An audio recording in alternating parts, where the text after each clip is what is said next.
Hey everyone, this is Genos. Welcome to my first video on this channel.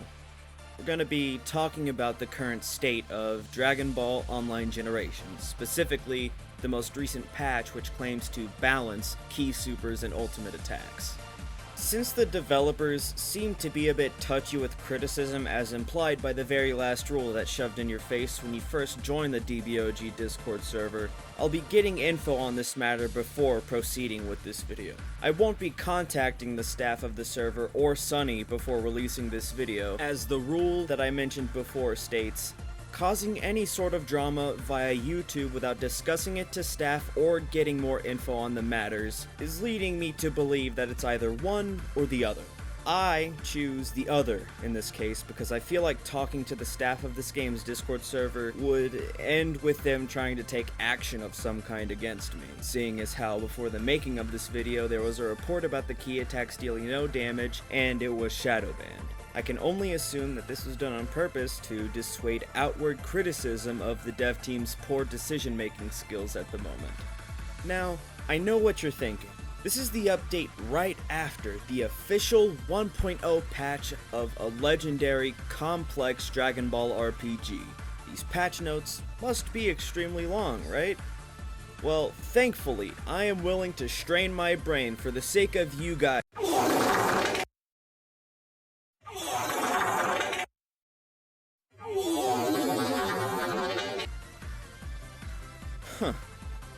That's definitely something.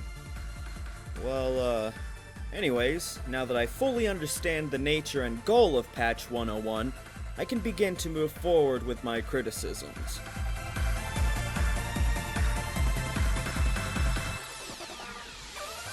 Now, there's no easy way to say this, but to put it bluntly, 2/3 of the races in DBOG, races that were all once unique and useful in some capacity, have become essentially useless. Half of the attacks in the game and an entire build archetype have also been completely gutted. So, I'm asking the question today, what's the deal with Patch 101? To answer that question, we kind of have to understand the motivation behind the changes implemented with the new update. Prior to Patch 101, it was fairly easy to coast through the main story of DBOG at a slow but steady pace, which is obviously ideal for an RPG. There were some problematic difficulty spikes in every area of the game, with fights like Cooler's Armored Squadron, Zarbon, and Android 19, but overall the progression of the game was good as far as Roblox games go. It truly did stand out. However, as of the 24th of April 2024 at 5:57 p.m., Sunny decided to effectively divide the damage of all key-based attacks in the game by approximately 4.5 times. Now, to put it in perspective, that means that if you were dealing 50,000 damage with a key-based ultimate before the patch, you would now deal about 11,000 damage tops. You'd be able to get through Earth and Namek with some help, and you'd move through the Android saga at a snail's pace, but you'd still be able to play through most of the game. But therein lies the issue. Ordinary boss fights now feel like solo raids, but yield essentially no worthwhile rewards other than masters that do what exactly? Teach you more key attacks that are now ultimately useless. Races like the Tuffles, Frost Demons, Androids, and Kais are now completely gutted and have practically no use case that can't now be filled by a Saiyan, Hera, Earthling, or Demon.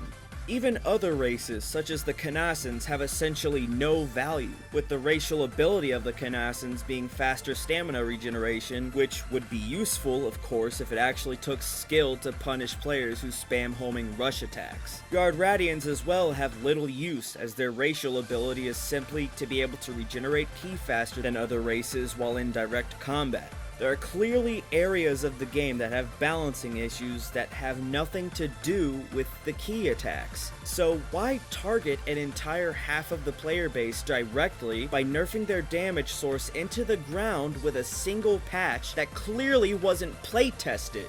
The craziest part is, this is only one instance of the developer team's questionable decision-making when it comes to DBOG, and the history of said decisions will have to wait for another video. With all of this in mind, I have to ask the dev team, why? Just a month ago, Simply Gray made an announcement in the official server stating that the team will fix Dragon Ball Online Generations, making giant nothing burger statements like, expect the system to change and improve, no more bull, just results, and acknowledging that the player base was upset and discontent with the state of DBOG. We have given the dev team a mountain of time, and what have they accomplished with it? Pissing off the player base even more with empty promises, deflection of criticism, and updates that nobody asked for. A portion of the player base, as small as it may be, still holds out hope for this game, and you repay them by making the game even more unplayable than it previously was, despite claiming that there would be no more bullshit. What kind of thanks is that for their patience and understanding? You can call that whatever you want. I call it a bold-faced fucking lie. And I wish I was making this up, but I have the proof. Right now I'm putting on screen chat logs. These chat logs prove that there are members in the community that clearly have issue with this. And they even show that they're very willing to discuss these things in a civilized manner, not at all confrontational in the slightest. However, this user was still effectively banned from the server. Now, they weren't technically banned from the server, but they did have all of their permissions removed, and they can't speak in the server anymore. They can only see a select few channels. They have, in essence, been shadow banned from the server, all because they had a discussion about the latest patch.